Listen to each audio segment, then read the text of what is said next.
মুনাফিক সর্দার আব্দুল্লাহ ইবনে উবাই যখন বেলালের পাশ দিয়ে যায়, বেলাল বলে, মনিব, এই মক্কার আপনি তো একজন নামি দামি মানুষ, খাবারের বিনিময়ে আমি বেলাল নিজেকে বিক্রি করতে চাই। ওই মুনাফিক সর্দার হযরতে বেলালকে 6 টাকা দিয়ে কিনলেন। কয় টাকা? বেলালের দাম এই দুনিয়ায় মাত্র 6 দিরহাম। তারপরও বেলাল খুশি, খেয়ে পরে বেঁচে থাকলে ইমানটা তো থাকবে, ইসলামের প্র্যাকটিসটা তো এই জীবনে থাকবে। মালিক বললেন, দিনের বেলা বকরি চড়ানো তোমার কাজ, রাতের অন্ধকারে লাত মানত উজ্জার কাছে গিয়ে মূর্তি পূজা করবা। হযরতে বেলাল মনে মনে বলে, মনিব,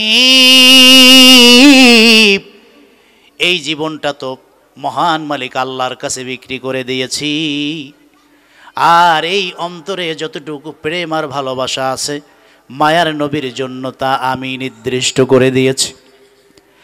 হযরতে বেলাল রাতের অন্ধকারে লাত মানত হবল আর উজ্জাকে বাদ দিয়ে সিজদায় পড়ে চোখের পানি ছেড়ে দিয়ে কেঁদে কেঁদে বলে, আল্লাহ, কি সৌভাগ্য আমার, ইমানের দৌলত তুমি আমার অন্তরে দিয়েছ। চোখের পানির কান্নার আওয়াজ মনিব পাশে দাঁড়িয়ে শুনল। নিশ্চিত হয়ে গেল বেলাল লাত মানত উজ্জার সিজদা করে না, গোলামি করে না। বেলাল তো গোলামি করে তার যেই মালিকের গোলামি করে, মুহাম্মদ সাল্লাল্লাহু। তিনি সিদ্ধান্ত নিলেন, একে বাঁচাইয়া রাখলে দলে দলে মুসলমান বাড়বে।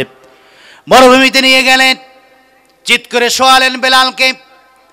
এত বড় ওজন একটা পাথর বুকে চাপাইয়া দেয়, বেলাল দাঁড়াতেও পারে না, নড়তেও পারে না, মৃত্যু প্রায় নিশ্চিত।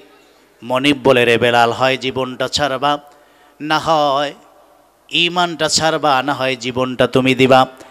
বেলাল শাহাদাত আঙ্গুলি আকাশের দিকে তুলে মুস্কি হাসি দিয়ে বলে, মনিব, এই মক্কায় যেই বেলালের দাম মাত্র 6, রব্বুল আলামিন বেলালের ঈমান দেখে বড় খুশি হয়ে গেছেন। তিনি সিদ্ধান্ত নিয়েছেন বেলালকে এই মুনাফিকের হাতে মারতে দিবেন না, তাকে মুক্ত করার অর্ডার এসেছে। আল্লাহর হাবিব বলেন, আবু বকর, এক মুহূর্ত কাল দেরি করো না। এই পৃথিবীর নিকৃষ্ট কালো মানুষ বেলাল আল্লাহকে সন্তুষ্ট করে ফেলেছে। আল্লাহ চান বেলালকে মুক্ত করতে। হযরতে বেলালকে তৎকালীন সময় হযরত আবু বকর 9 লক্ষ দিরহাম দিয়ে বেলালকে মুক্ত করে দেন। সুবহানাল্লাহ। আল্লাহ রাব্বুল আলামিন বলেন, হাবিব আমার, এই দুনিয়ায় যেই বেলালের দাম মাত্র 6 দিরহাম, আমার কাছে এত বেশি দাম, এত বেশি বেলালকে পছন্দ করেছি, তার ঈমানকে ভালোবেসেছি। আমি আল্লাহ সিদ্ধান্ত নিয়েছি মরুভূমির থেকে তুলে এনে আমার ঘর বাইতুল্লাহর মুয়াজ্জিন বানায়া দিব। জোরে বলেন আল্লাহু আকবার। বেলাল দৃষ্টান্ত, বেলাল গোটা সৃষ্টির জন্য, জাতির জন্য দৃষ্টান্ত। কোথার বেলালকে মহান প্রভু আল্লাহ কোথায় নিয়ে গেছেন, তাহলে বুঝা গেল কালো, উঁচু নিচু, গরিব ফকির এ দিয়ে কখনো আল্লাহ নির্ণয় করবেন? কি বলেন, করবে? এই বাজারে আপনারা করেন সবচেয়ে সফল ব্যবসায়ীকে, যার টাকা পয়সা বেশি, যার ব্যবসা ভালো, সে সফল ব্যবসায়ী না। যেই ব্যবসায়ী সবচেয়ে নিচু শ্রেণীর ব্যবসায়ী, তার ভিতরে যদি তাকওয়া থাকে, তার ওই 1 টাকার ব্যবসা যেটার ভিতরে তাকওয়া আছে, তার দাম আল্লাহর কাছে অনেক বেশি। ঠিক কিনা বলেন? এই জন্য সফলতা কোন পথে তা আপনাকে বুঝতে হবে। সফলতা তাকওয়ায়, সফলতা ইমানে। যার দৃষ্টান্ত বেলাল, ছিলেন নিঃস্ব, ছিলেন ফকির, ছিলেন এই সমাজের মানুষের কাছে তুচ্ছ, কিন্তু আল্লাহর কাছে তিনি হয়েছেন দামি। এতটা দামি, মেরাজ রাতে আল্লাহ রসুল যখন জান্নাত দেখতেছিলেন, তখন হঠাৎ করে বেলালের জুতার আওয়াজ জান্নাতে পাওয়া যায়। সুবহানাল্লাহ। হুজুর বললেন, রে বেলাল, গোপনে এমন কি কি আমল করো? 2 চোখের পানি ছেড়ে দিয়ে বলেন, রাসূল, এই মদিনায় যার থাকবার জন্য কোনো ঘর নাই, আপনার হুজরার সামনে আহলে সুফার মেহমান হয়ে এখানে ঘুমাই। কখনো 3 দিন খাবার আসে না, কখনো 1 সপ্তাহ খাবার আসে না। ক্ষুধার যন্ত্রণায় যখন অস্থির হয়ে যায়, আপনার নূরের চেহারাটার দিকে তাকায়, কসম আল্লাহর, সব ক্ষুধার যন্ত্রণা দূর হয়ে যায়। সুবহানাল্লাহ।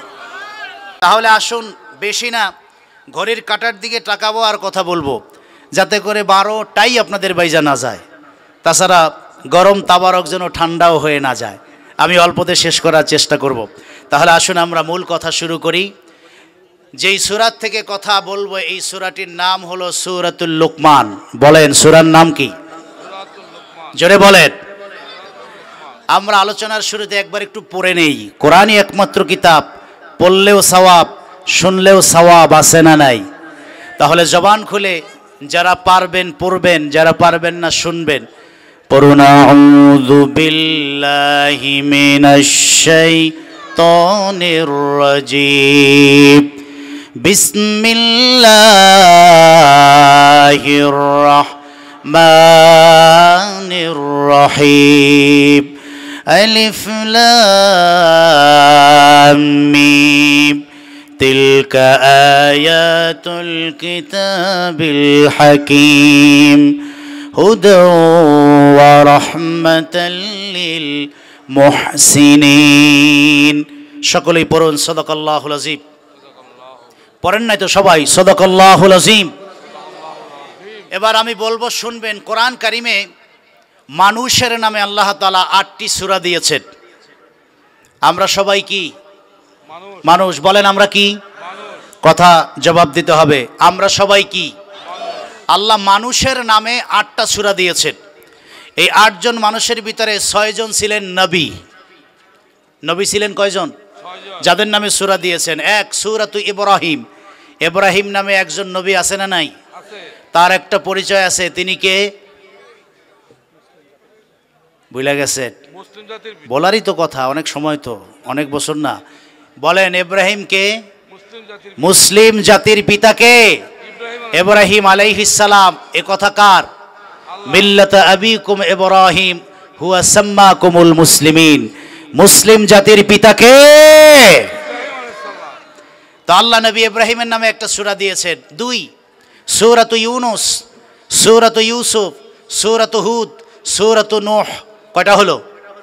বলেন। 5টা। আর একটা সূরা আমার নবীর নামে, সূরাতু মুহাম্মদ। পড়ুন সাল্লাল্লাহু। তাহলে মানুষের নামে 8টি সূরা, নবীদের নামে গেল 6টা। নবীরা কি মানুষ ছিলেন না? জোরে বলেন। নবীরাও মানুষ ছিলেন, তবে আমাদের মতো সাধারণ মানুষ না। তারা বেগুনা মাসুম। চিৎকার করে বলেন সুবহানাল্লাহ। নবীদের কোনো গুনাহ ছিল? কিন্তু এরপরেও নবীরা ইবাদত, বন্দেগী, তাসবিহ, তাহলিল, জিকির, আজকার করতেন, তওবা করতেন, ইস্তিগফার করতেন, কান্নাকাটি করতেন। বুঝা গেল ইবাদত ছাড়া আল্লাহর প্রিয় হওয়া যায়, বন্দেগী ছাড়া, গোলামি ছাড়া আল্লাহর প্রিয় হওয়া যায়। এজন্য আমরা আল্লাহর গোলাম হতে চাই কি চাই না? নামাজ বাদ দিয়া, ওজনে ভেজাল দিয়া। ওজনে ভেজাল আছে না নাই? বিএনপি বাজারে নাই? কতক্ষণ না আছে? এটা বিএনপি বাজারে ব্যবসায়ী ভাই আপনারা বললেন না আশেপাশের কেউ? খবরদার, খবরদার। ওজনে ভেজাল দিবেন 100 টাকা, আল্লাহ কিয়ামতের ময়দানে গোটা জমিন আপনার ঘাড়ে ঝুলাই দিবেন। নজুবিল্লাহ বলেন।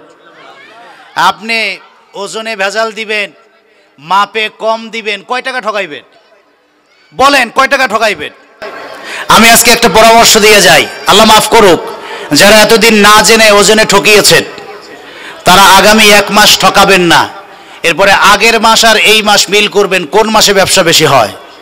আমি বলে গেলাম, ওজনও যদি কম না দেন, ভেজাল যদি না করেন, এরপরে যদি বিক্রি করেন, কসম আপনার ব্যবসায় আগের চেয়ে বেশি লাভ হবে। যিনি লাভ বেশি বাড়াবেন তিনি কে? তাহলে এই কাজটা কেন করব? এরপরে সিন্ডিকেট আছে না নাই? জোরে বলেন। সিন্ডিকেটের সাথে মুসলমানের কোনো সম্পর্ক থাকতে পারে? রাসূলুল্লাহ বলছেন, মান গাশা ফালাইসা মিন্না। যে ধোঁকা দেয়, যে ধোঁকাবাজি করে, তা সিন্ডিকেটের নামে, ওজনের মাপে কম দেওয়ার নামে, তারপরে ভেজালের নামে, তারা আর যাই হোক, টুপি পড়ুক আর নামাজ পড়ুক, সে আমি রাসূলুল্লাহর উম্মতের কেউ না।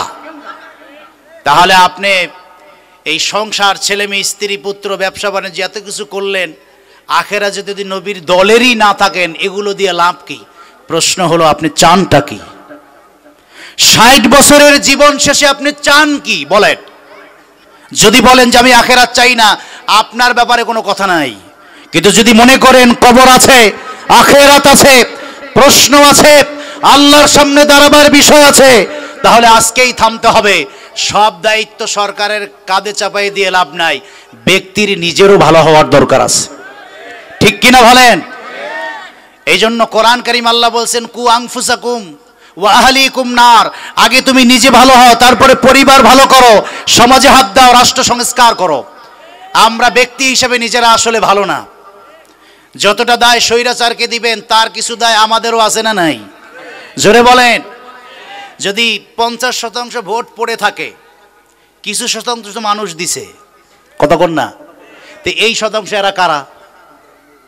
এই মানুষগুলো নীতি নৈতিকতার দিক থেকে এদের ব্যাপারে প্রশ্ন আছে না নাই? সবাই মিলে যদি আমরা জুলুম আর অত্যাচারের বিরুদ্ধে দাঁড়াতাম, তাহলে জুলুম এত দীর্ঘস্থায়ী হতো না। ঠিক কিনা বলেন? এই জন্য দায় আপনাকেও নিতে হবে। আপনি পরিবারের কর্ণধার, আপনার ছেলের নামাজের দায় আপনাকে নিতে হবে। আপনার ছেলে কোথায় যায়? আজকে সমাজ মাদকাসক্ত, সরকারের উপরে প্রেসার, আপনি জানেন না ছেলে কোথায় যায়? মোবাইল তো কিনে দিচ্ছেন 50,000 টাকা, সারা রাত কি করে ছেলে, তার খবর তো আপনি নেন না। ছেলের এত আবদার আপনি মিটান, ছেলের জন্য কোটি টাকা খরচ করেন, ছেলেটা যে নষ্ট হয়ে যাচ্ছে, কার সাথে মিশতেছে, ক্লাসে যায় না ঘুরতে যায়, তার খবর তো আপনি নেন না। প্রত্যেকে যদি প্রত্যেকের জায়গা থেকে আমরা দায়িত্বটা পালন করি, তাহলে জুলুম বলেন, অত্যাচার বলেন, অন্যায় বলেন, এত দূর বাড়তে পারে না। ঠিক কিনা বলেন? যখন আর কুল থাকে না, তখন হুজুর পানি পড়া দেন। হুজুররা আসছে দুনিয়ায় পানি পড়া দিতে। এই ধ্যান ধারণা পাল্টাতে হবে। মনে রাখবেন, সন্তানের প্রথম শিক্ষক হলো বাবা আর মা। ঠিক কিনা বলেন? এই জন্য আপনি স্বামী স্ত্রী ঘরে বসে ঝগড়া করেন, তো ছেলে শিখবে কি? কতক্ষণ না, স্ত্রী স্বামীকে তুই বলে গালিগালাজ করে, স্ত্রীও বলে, তো ছেলে শিখবে কি? আপনি নিজে পরিবারটাকে ঠিক করেন। আপনি যদি ডান হাতে পানিটা বসে খেতেন, ছেলে এটা শিখতো, ও মুআদ্দাব হতো। আপনি যদি ঘরে ঢুকে ছেলেকে সালাম দিতেন, সন্তান শিখতো। আপনি নিজেই তো সালামের জবাব নেন না, আপনি অনেক বড়, আপনি সালাম দিবেন কেন, সালাম নিবেন, এই মানসিকতা আছে না নাই? এইগুলো বাদ দিতে হবে। নিজেকে পরিশোধিত করতে হবে, পরিবর্তন করতে হবে নিজেকে। যদি নিজে পরিবর্তন হই, তাহলে ঘর পরিবর্তন হবে, ঘর পরিবর্তন হলে এলাকা পরিবর্তন হবে, এলাকা পরিবর্তন হলে ইউনিয়ন, তারপরে থানা, জেলা, বিভাগ, রাষ্ট্র পরিবর্তন হবে। ঠিক কিনা বলেন? প্রিয় সুধী, এই জন্য আমাদেরকে পরিবর্তন করতে হবে। প্রিয় সুধী, তাহলে আমরা আল্লাহর গোলাম হতে চাই কি চাই না? ব্যবসায় ভেজাল দিয়া, ওজনে ভেজাল করে, খাদ্যে ভেজাল করে। এই তো রমজান মাস আসতেছে, আগের থেকে নিয়াত করছে এইবার রমজানে কি কামটা যে গড়াইমো, এইরকম কিছু আল্লাহওয়ালা ব্যবসায়ী আছে না নাই? ভালো করে মনে রাখতে হবে। আপনি যদি সৎ ব্যবসায়ী হন, আত্তাজিরুস সুদুকুল আমিন মান নবিয়্যিন ওয়াস সিদ্দিক ওয়াস শুহাদা, রাসূলুল্লাহ বলছেন ব্যবসায়ী যদি সৎ হয়, আমি নবীর সঙ্গে জান্নাতুল ফেরদাউসে থাকবে। সুবহানাল্লাহ নাই? সুবহানাল্লাহ। নিয়ত ভালো না থাকলে বের হবে কেমনে? জোরে বলেন সুবহানাল্লাহ। আমি আবারও বলি, ব্যবসায় ভেজাল করে সাময়িকের আনন্দ পাওয়া যেতে পারে, কিন্তু ফাইনালি আপনি হেরে যাবেন। ঠিক কিনা? 24 তার প্রমাণ। ওই যে স্যার বলেছেন কোটি টাকার ব্যাংক ব্যালেন্স, 1 টাকাও এখন কাজে আসে না। কি বলেন, আছে? সব গজব হয়ে গেছে। আমি বলি এগুলো থাকে না, এগুলো থাকে না, হারাম কখনো থাকে না। এই জন্য গ্রামে কথা আছে, হারামে আরাম নাই। ঠিক কিনা বলেন? আমরা দিনের শেষে যুদ্ধ করছি আরামের জন্য, একটু সুখে, একটু শান্তিতে, একটু ভালো থাকবো, একটু শান্তিতে ঘুমাবো, কিন্তু হারামে আরাম নাই, শান্তিতে ঘুমও নাই। ঠিক কিনা? এত প্রোটোকল দিয়েই যখন টেকা গেল না, তার মানে বোঝা গেল কোনো হারাম দিয়ে আসলে চিরস্থায়ী হওয়া যাবে। প্রিয় সুধী, আমরা মালিকের গোলাম হতে চাই, শর্ত হলো তার গোলামি করে তার গোলাম হতে চাই। ঠিক কিনা বলেন? প্রিয় সুধী, আমরা পবিত্র কোরআন কারীম থেকে যেই সূরার উপরে আজকে আলোচনা করব, তার নাম ছিল লোকমান। তিনি একটা গোলাম ছিলেন। সুবহানাল্লাহ বলেন। আপনি প্রশ্ন করবেন এই সূরা আলোচনা কেন করলেন? আমরা মানুষ হিসাবে জীবনের গাইডলাইন পেতে চাই। তার জন্য হযরত লোকমানের চেয়ে শ্রেষ্ঠ আর কোনো মানুষ পৃথিবীতে হতে পারে না। তিনি ছিলেন 1 হাত লম্বা। কয় হাত? এই মানুষদেরকে কি বলে? বাইট্টা বলে, বাউন বলে, অনেক কিছু বলে। সমাজে এই মানুষগুলো নিচু শ্রেণীর মানুষ, ঠিক না?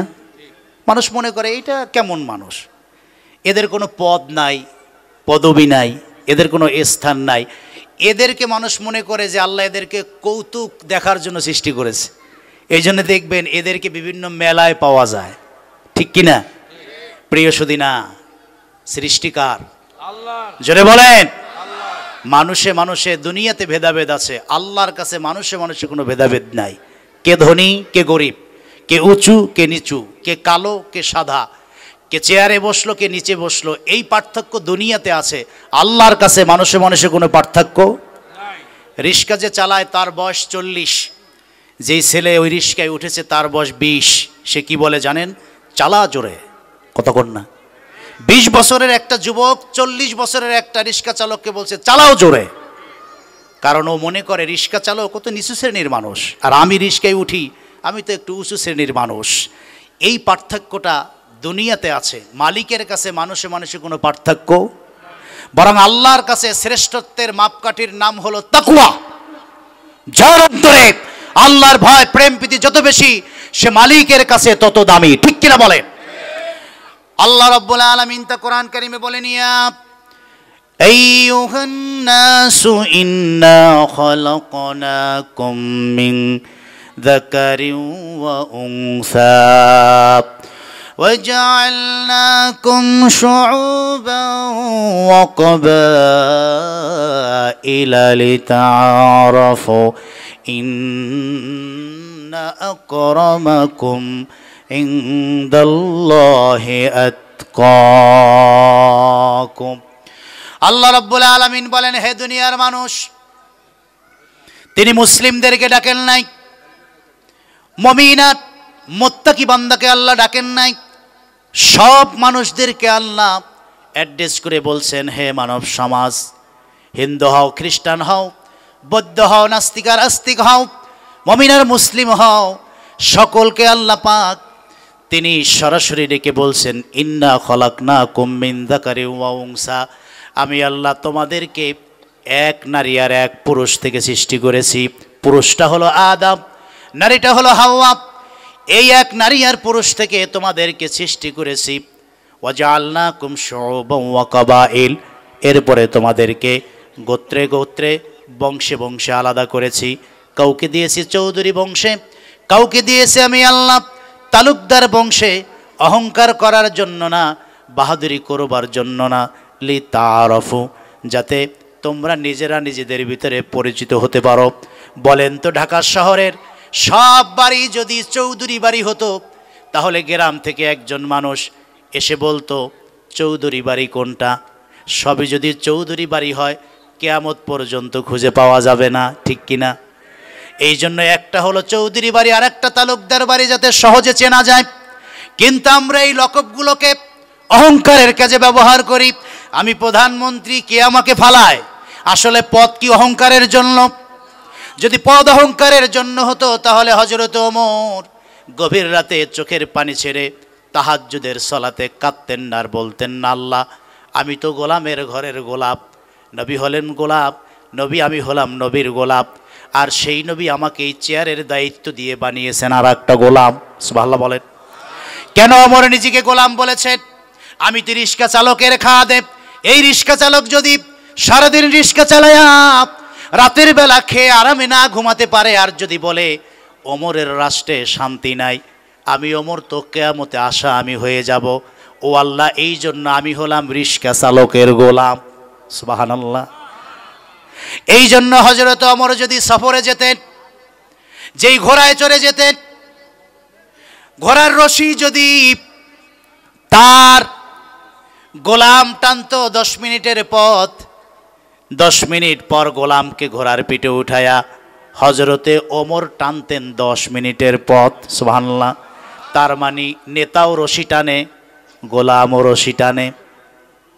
ওই দৃশ্যটা দেখে আমার ভালো লেগেছে। তখনও ছোট ছিলাম, যে প্রেসিডেন্ট জিয়াউর রহমান নাকি নিজে খাল কাটছেন। হ্যাঁ, আরো একটা ভালো লেগেছে, যখন আরাফাতের ময়দানে গিয়েছি ওগুলোর নাম লেখা আছে জিয়া ট্রি। আমি বললাম যে জিয়া ট্রি, এটা বাংলাদেশের জিয়াউর রহমান দিয়েছে। আমি তখন চিন্তা করলাম জান্নাত পাওয়ার জন্য তো বেশি কাজ লাগে না, দুই একটা করলেই হয়, ঠিক কিনা বলেন? নিঃসন্দেহে এই দুইটা কাজ তার ভালো, আরও অনেক আছে, আমি এই দুইটার কথা মনে পড়লো। তা আসলে যিনি নেতা হবেন তিনি নিজেও কাজ করবেন, কিন্তু তিনি যদি মনে করেন যে আমি তো নেতা, আমার কি কাজ, না, এটা কখনো হতে পারে না। আমাদের দেশের নেতারা ধোঁকাবাজি করে, ভোটের আগে টুপি টাপি লাগাইয়া কোলাকুলি, ছেলেরও অভাব ডাকে, চাচারও অভাব ডাকে, ঠিক কিনা বলেন? ভোট যাওয়ার পর আর নেতা তো দূরের কথা, চামচার কাছেই তো চান্স পাওয়া যায় না, ঠিক কিনা বলেন? আমরা দেখেছি 24-এর গণ অভ্যুত্থানে চামচারাও গুলি করেছে, যারা মন্ত্রী এমপিদের চামচা ছিল তাদের হাতেও আমরা অস্ত্র দেখেছি, সাধারণ শিক্ষার্থীদের বুকে তারা গুলি করেছে, জানালার ফাঁক দিয়ে কাঁচ ভেঙে শিশু বাচ্চা পর্যন্ত শহীদ হয়েছে। এর চেয়ে বড় বড়তা আর হতে পারে না, ঠিক কিনা বলে?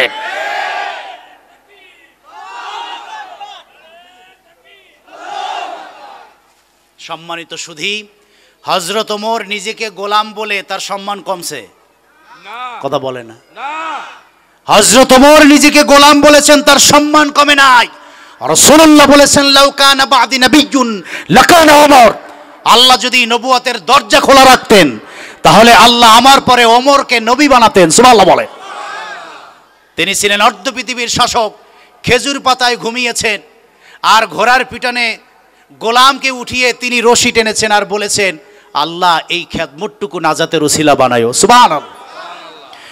আল্লাহর কাছে মানুষে মানুষে পার্থক্য নাই, কে ধনী কে গরিব, কে নেতা কে কর্মী, কে উঁচু কে নিচু, এই পার্থক্য দুনিয়াতে আছে। এই জন্য বৈষম্য আছে না নাই? যদি সব মানুষ সমান হতো বৈষম্য থাকতো না। এই সমাজের যারা কালো, বিশেষ করে আমার বোন যারা কালো হয়, এই কালোর তকমা নিয়ে জীবনটা পার করতে হয়। শুধু কালো হওয়ার কারণে বহু বোনের বিবাহ হয় না। এর চেয়ে জুলুম আর হতে পারে না, বৈষম্য আর হতে পারে না। কালো যদি এতই খারাপ হয় তাহলে হযরতে বেলাল বাইতুল্লাহর মুয়াজ্জিন হতে পারতেন না, ঠিক কিনা বলেন? এই পৃথিবীর সবচেয়ে কালো মানুষের তালিকায় প্রথম নামটা হযরতে বেলালের। সুদূর আবিসিনিয়া থেকে হিজরত করে আরব সাগর পাড়ি দিয়ে হযরতে বেলাল আল্লাহর হাবিবের প্রেম ভালোবাসার টানে, এক আল্লাহর প্রতি ঈমানের দৃঢ়তার কারণে প্রচণ্ড রৌদ্র আর মরুভূমির তাপ উত্তাপকে উপেক্ষা করে চলে আসছেন মক্কায়। প্রচণ্ড ক্ষুধার তাড়নায় হযরতে বেলাল জীবনষ্টাগত। হযরতে বেলাল না খেয়ে এই মক্কার দ্বারে দ্বারে ঘুরেছেন, কেউ একবেলা খাবার দেয় নাই। প্রিয় রাসূলের কাছে যেতে পারেন না, টার্গেটে পরিণত হবেন। বেলাল সিদ্ধান্ত নিলেন নিজেকে মক্কার বাজারে বিক্রি করে দিবেন। হযরতে বেলাল বাজারে উঠে গেলেন মক্কায়। সকাল থেকে সন্ধ্যা কেউ বেলালকে টাকা দিয়ে খরিদ করতে চায় না, কারণ বেলালের চেহারাটা ভালো না, কথা বলতে পারে না, কথা মুখে বেঁধে যায়। বেলাল চিকনা মানুষ, তেমন বেশি কাজও করতে পারবেন না। সন্ধ্যা গড়িয়ে বিকাল গড়িয়ে সন্ধ্যা, মুনাফিক সর্দার আব্দুল্লাহ ইবনে উবাই যখন বেলালের পাশ দিয়ে যায়, বেলাল বলে মনিব, এই মক্কার আপনি তো একজন নামি দামি মানুষ, খাবারের বিনিময়ে আমি বেলাল নিজেকে বিক্রি করতে চাই। ওই মুনাফিক সর্দার হযরতে বেলালকে 6 টাকা দিয়ে কিনলেন। কয় টাকা? বেলালের দাম এই দুনিয়ায় মাত্র 6 দিরহাম। তারপরও বেলাল খুশি, খেয়ে পরে বেঁচে থাকলে ইমানটা তো থাকবে, ইসলামের প্র্যাকটিসটা তো এই জীবনে থাকবে। মালিক বললেন দিনের বেলা বকরি চড়ানো তোমার কাজ, রাতের অন্ধকারে লাত মানত উজ্জার কাছে গিয়ে মূর্তি পূজা করবা। হযরতে বেলাল মনে মনে বলে মনিব, এই জীবনটা তো মহান মালিক আল্লাহর কাছে বিক্রি করে দিয়েছি, আর এই অন্তরে যতটুকু প্রেম আর ভালোবাসা আছে মায়ার নবীর জন্য তা আমি নির্দিষ্ট করে দিয়েছি। হযরতে বেলাল রাতের অন্ধকারে লাত মানত হবল আর লজ্জাকে বাদ দিয়ে সেজদায় পড়ে চোখের পানি ছেড়ে দিয়ে কেঁদে কেঁদে বলে, আল্লাহ কি সৌভাগ্য আমার, ইমানের দৌলত তুমি আমার অন্তরে দিয়েছ। চোখের পানির কান্নার আওয়াজ মনিব পাশে দাঁড়িয়ে শুনল। নিশ্চিত হয়ে গেল বেলাল লাত মানত লজ্জার সেজদা করে না, গোলামি করে না। বেলাল তো গোলামি করে তার যেই মালিকের গোলামি করে, মুহাম্মদ সাল্লাল্লাহু। তিনি সিদ্ধান্ত নিলেন একে বাঁচাইয়া রাখলে দলে দলে মুসলমান বাড়বে। মরুভূমিতে নিয়ে গেলেন, চিৎ করে শোয়ালেন বেলালকে। এত বড় ওজন একটা পাথর বুকে চাপাইয়া দেয়, বেলাল দাঁড়াতেও পারে না, নড়তেও পারে না, মৃত্যু প্রায় নিশ্চিত। মনিব বলে, রে বেলাল, হয় জীবনটা ছাড়বা, না হয় ঈমানটা ছাড়বা, না হয় জীবনটা তুমি দিবা। বেলাল শাহাদাত আঙ্গুলে আকাশের দিকে তুলে মুস্কি হাসি দিয়ে বলে, মনিব, এই মক্কায় যেই বেলালের দাম মাত্র 6, রব্বুল আলামিন বেলালের ঈমান দেখে বড় খুশি হয়ে গেছেন। তিনি সিদ্ধান্ত নিয়েছেন বেলালকে এই মুনাফিকের হাতে মারতে দিবেন না, তাকে মুক্ত করার অর্ডার এসেছে। আল্লাহর হাবিব বলেন, আবু বকর, এক মুহূর্ত কাল দেরি করো না। এই পৃথিবীর নিকৃষ্ট কালো মানুষ বেলাল আল্লাহকে সন্তুষ্ট করে ফেলেছে। আল্লাহ চান বেলালকে মুক্ত করতে। হযরতে বেলালকে তৎকালীন সময় হযরত আবু বকর 9 লক্ষ দিরহাম দিয়ে বেলালকে মুক্ত করে দেন। সুবহানাল্লাহ। আল্লাহ রাব্বুল আলামিন বলেন, হাবিব আমার, এই দুনিয়ায় যেই বেলালের দাম মাত্র 6 দিরহাম, আমার কাছে এত বেশি দাম, এত বেশি বেলালকে পছন্দ করেছি, তার ঈমানকে ভালোবেসেছি। আমি আল্লাহ সিদ্ধান্ত নিয়েছি মরুভূমির থেকে তুলে এনে আমার ঘর বাইতুল্লাহর মুয়াজ্জিন বানায়া দিব। জোরে বলেন আল্লাহু আকবার। বেলাল দৃষ্টান্ত, বেলাল গোটা সৃষ্টির জন্য, জাতির জন্য দৃষ্টান্ত। কোথার বেলালকে মহান প্রভু আল্লাহ কোথায় নিয়ে গেছেন, তাহলে বুঝা গেল কালো, উঁচু নিচু, গরিব ফকির এ দিয়ে কখনো আল্লাহ নির্ণয় করবেন? কি বলেন, করবে? এই বাজারে আপনারা গোনেন সবচেয়ে সফল ব্যবসায়ীকে, যার টাকা পয়সা বেশি, যার ব্যবসা ভালো, সে সফল ব্যবসায়ী না। যেই ব্যবসায়ী সবচেয়ে নিচু শ্রেণীর ব্যবসায়ী, তার ভিতরে যদি তাকওয়া থাকে, তার ওই 1 টাকার ব্যবসা যেটার ভিতরে তাকওয়া আছে, তার দাম আল্লাহর কাছে অনেক বেশি। ঠিক কিনা বলেন? এই জন্য সফলতা কোন পথে তা আপনাকে বুঝতে হবে। সফলতা তাকওয়ায়, সফলতা ইমানে। যার দৃষ্টান্ত বেলাল, ছিলেন নিঃস্ব, ছিলেন ফকির, ছিলেন এই সমাজের মানুষের কাছে তুচ্ছ, কিন্তু আল্লাহর কাছে তিনি হয়েছেন দামি। এতটা দামি, মেরাজ রাতে আল্লাহ রসুল যখন জান্নাত দেখতেছিলেন, তখন হঠাৎ করে বেলালের জুতার আওয়াজ জান্নাতে পাওয়া যায়। সুবহানাল্লাহ। হুজুর বললেন, রে বেলাল, গোপনে এমন কি কি আমল করো? দু চোখের পানি ছেড়ে দিয়ে বলে, রাসূল, এই মদিনায় যার থাকবার জন্য কোনো ঘর নাই, আপনার হুজরার সামনে আহলে সুফার মেহমান হয়ে এখানে ঘুমাই। কখনো 3 দিন খাবার আসে না, কখনো 1 সপ্তাহ খাবার আসে না। ক্ষুধার যন্ত্রণায় যখন অস্থির হয়ে যায়, আপনার নূরের চেহারাটার দিকে তাকায়, কসম আল্লাহর, সব ক্ষুধার যন্ত্রণা দূর হয়ে যায়। সুবহানাল্লাহ। বলেন, নবীর চেহারায় বরকত আছে না নাই? নবীর চেহারার বরকত বাড়িয়ে দিয়েছেন কে? আল্লাহ। সেই নবীকে কোন বক্তা রাখাল বলতে চায়, নজরুল্লাহ বলবেন না?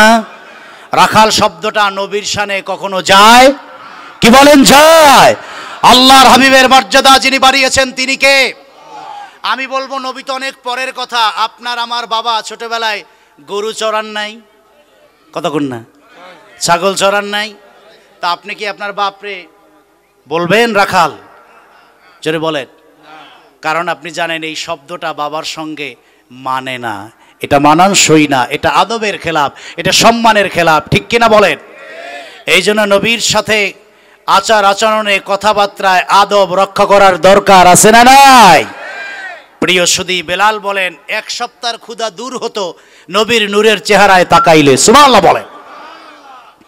বেলাল বললেন, আমি গোপন কোনো আমল আমার জীবনে নাই, গোপন কোনো আমল আমার জীবনে নাই।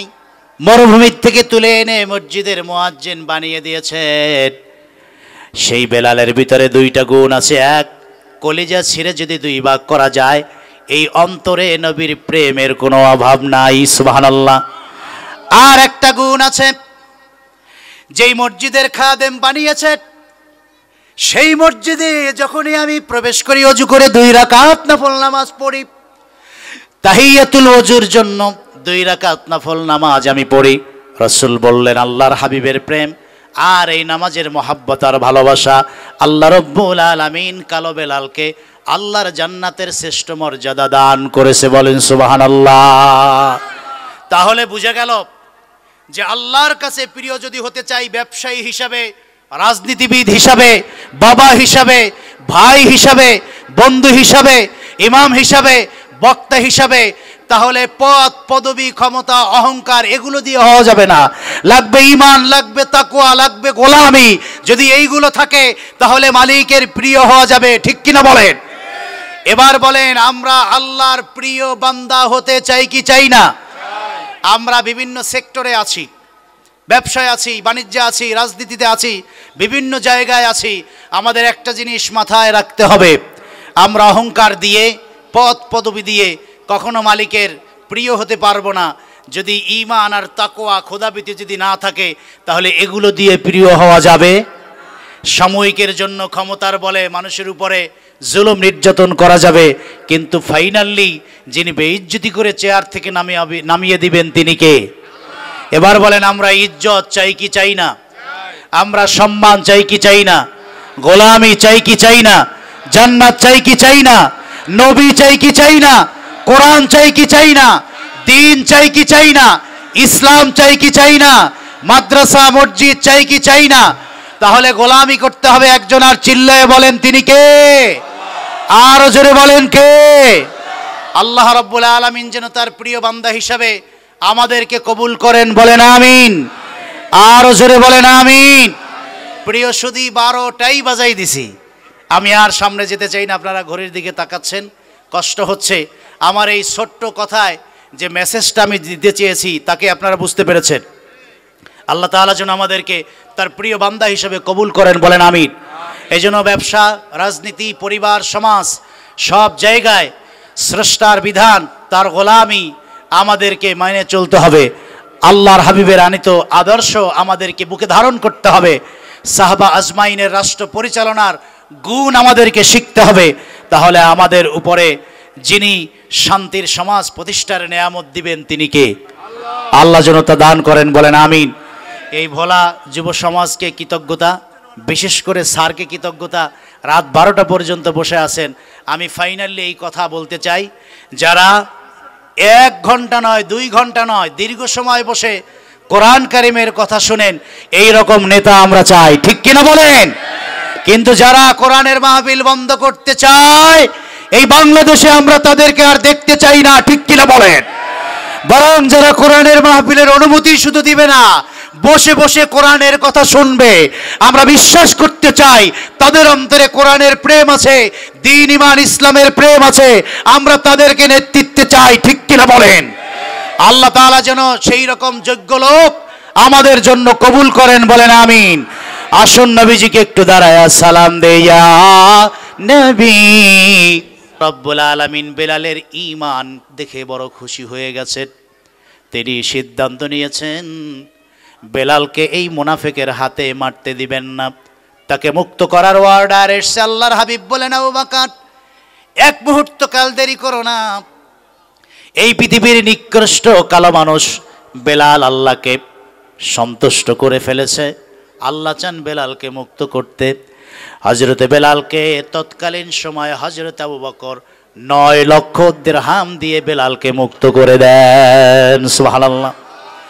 আল্লাহ রাব্বুল আলামিন বলেন, হাবিব আমার, এই দুনিয়ায় যেই বেলালের দাম মাত্র 6 দিরহাম, আমার কাছে এত বেশি দাম, এত বেশি বেলালকে পছন্দ করেছি, তার ঈমানকে ভালোবেসেছি। আমি আল্লাহ সিদ্ধান্ত নিয়েছি মরুভূমির থেকে তুলে এনে আমার ঘর বাইতুল্লাহর মুয়াজ্জিন বানায়া দিব। জোরে বলেন আল্লাহু আকবার। বেলাল দৃষ্টান্ত, বেলাল গোটা সৃষ্টির জন্য, জাতির জন্য দৃষ্টান্ত। কোথার বেলালকে মহান প্রভু আল্লাহ কোথায় নিয়ে গেছেন? তাহলে বোঝা গেল কালো, উঁচু নিচু, গরিব ফকির এ দিয়ে কখনো আল্লাহ নির্ণয় করবেন? কি বলেন করবে? এই বাজারে আপনারা গোনেন সবচেয়ে সফল ব্যবসায়ীকে, যার টাকা পয়সা বেশি, যার ব্যবসা ভালো, সে সফল ব্যবসায়ী না। যেই ব্যবসায়ী সবচেয়ে নিচু শ্রেণীর ব্যবসায়ী, তার ভিতরে যদি তাকওয়া থাকে, তার ওই 1 টাকার ব্যবসা যেটার ভিতরে তাকওয়া আছে, তার দাম আল্লাহর কাছে অনেক বেশি। ঠিক কিনা বলেন? এই জন্য সফলতা কোন পথে তা আপনাকে বুঝতে হবে। সফলতা তাকওয়ায়, সফলতা ইমানে। যার দৃষ্টান্ত বেলাল, ছিলেন নিঃস্ব, ছিলেন ফকির, ছিলেন এই সমাজের মানুষের কাছে তুচ্ছ, কিন্তু আল্লাহর কাছে তিনি হয়েছেন দামি। এতটা দামি, মেরাজ রাতে আল্লাহ রসুল যখন জান্নাত দেখতেছিলেন, তখন হঠাৎ করে বেলালের জুতার আওয়াজ জান্নাতে পাওয়া যায়। সুবহানাল্লাহ। হুজুর বললেন, রে বেলাল, গোপনে এমন কি কি আমল করো? দু চোখের পানি ছেড়ে দিয়ে বলেন, রাসূল, এই মদিনায় যার থাকবার জন্য কোনো ঘর নাই, আপনার হুজরার সামনে আহলে সুফার মেহমান হয়ে এখানে ঘুমাই।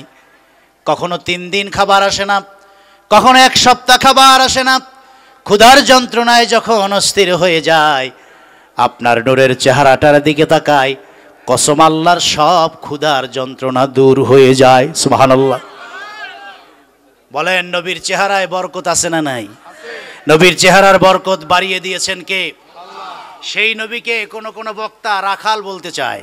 নজরুল্লাহ বলবেন না? রাখাল শব্দটা নবীর শানে কখনো যায়? কি বলেন, যায়? আল্লাহর হাবিবের মর্যাদা যিনি বাড়িয়েছেন তিনি কে?